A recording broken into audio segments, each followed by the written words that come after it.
Hi friends, ఎలా ఉన్నారు? అందరూ బాగున్నారా? సో ఇప్పుడు మనం ఏంటంటే బీరకాయ పచ్చడి, అంటే బీరకాయ తొక్కలతో, బీరకాయ తొక్కలతో అందరూ కూడా పచ్చడి, పప్పు బీరకాయ ఫ్రై ఇలా చేసుకుని ఉంటారు. సో ఇప్పుడు స్పెషల్ రెసిపీ ఏంటంటే, ఇది మనం స్నాక్స్ కింద యూజ్ చేసుకోవచ్చు, లేదు అంటే మనం ఇలా మార్నింగ్ టిఫిన్ కింద కూడా యూజ్ చేసుకోవచ్చు అనమాట. సో ఈ బీరకాయ తొక్కలుతో మనం దోశలు అనేది కూడా వేసుకోవచ్చు అనమాట. సో ఫస్ట్ ఏంటంటే బీరకాయ తొక్కలు, నైట్ ముందు రోజు నైట్ బియ్యం అనేది నానబెట్టుకోవాలి. నానబెట్టుకున్న బియ్యం ముందు రోజు నైట్ నానబెట్టుకోవాలి. దీంట్లోకి కావాల్సింది చిన్న ముక్కలుగా తరిగిన ఉల్లిపాయ ముక్కలు, సింపుల్ ఇంగ్రీడియంట్స్ అనమాట. పచ్చిమిరపకాయలు, ఎండుమిర్చి, ఎల్లుల్లిపాయలు, అల్లం. ఫస్ట్ మనం ఇవన్నీ ఏం చేయాలంటే, ఫస్ట్ కొన్ని బీరకాయ తొక్కలు మిక్సీ గిన్నెలో వేసుకోవాలి. కొన్ని బీరకాయ తొక్కలు, కొన్ని బియ్యం. ఇవన్నీ మిక్సీ గిన్నెలో వేసి మెత్తగా అల్లం ముక్కలు, పచ్చిమిరపకాయ ముక్కలు మొత్తం అన్నీ వేసేసుకోవచ్చు. వేసుకొని మిక్సీ పెట్టేసుకోవాలి.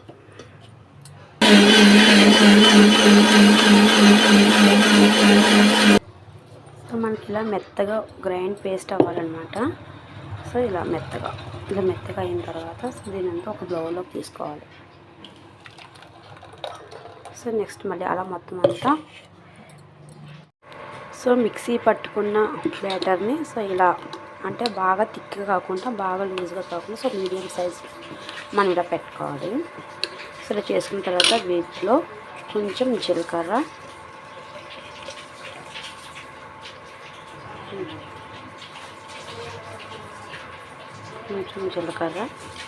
సాల్ట్, సరిపడినంత, మీరు ఎంత యూజ్ చేసుకుంటారో అంత సాల్ట్ వేసి బాగా మిక్స్ చేసుకోవాలి.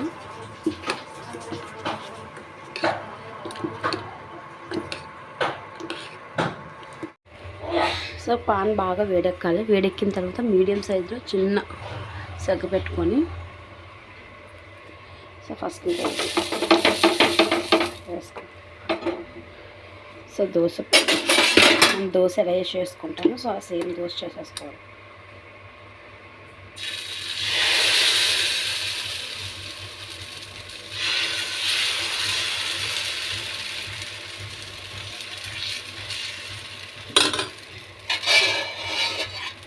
పైన కొంచెం ఆయిల్ తీసుకొని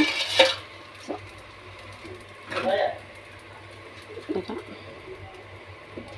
మూత పెట్టుకొని ఒక 5 minutes కాగనివ్వాలి. బాగా దోరగా వేయించుకున్న తర్వాత మనకు అట్లా వస్తుంది. మనం తిరగేసుకోవాలి. ఇప్పుడు చూడండి ఫ్రెండ్స్, ఇంత నీట్గా వస్తుంది. ఇలా కాల్చుకోవాలి. మనకి ఏంటంటే మంచి టేస్టీగా ఉంటాయి అన్నమాట దోశలు అనేవి. పెసరట్టు టేస్ట్ వచ్చి చాలా టేస్టీగా, మన స్నాక్స్ టైంలో కానీ లేదంటే మార్నింగ్ టిఫిన్లో టైం కూడా మనం చేసుకోవచ్చు. చూడండి ఫ్రెండ్స్, మనకి ఇలా వస్తుందన్నమాట. మీకు నచ్చినట్టయితే ఈ వీడియోని లైక్ చేయండి, షేర్ చేయండి, సబ్స్క్రైబ్ చేయండి. ఎలా ఉందో టేస్ట్ ఉన్న కామెంట్ సెక్షన్లో తెలియజేయండి ఫ్రెండ్స్. Thank you.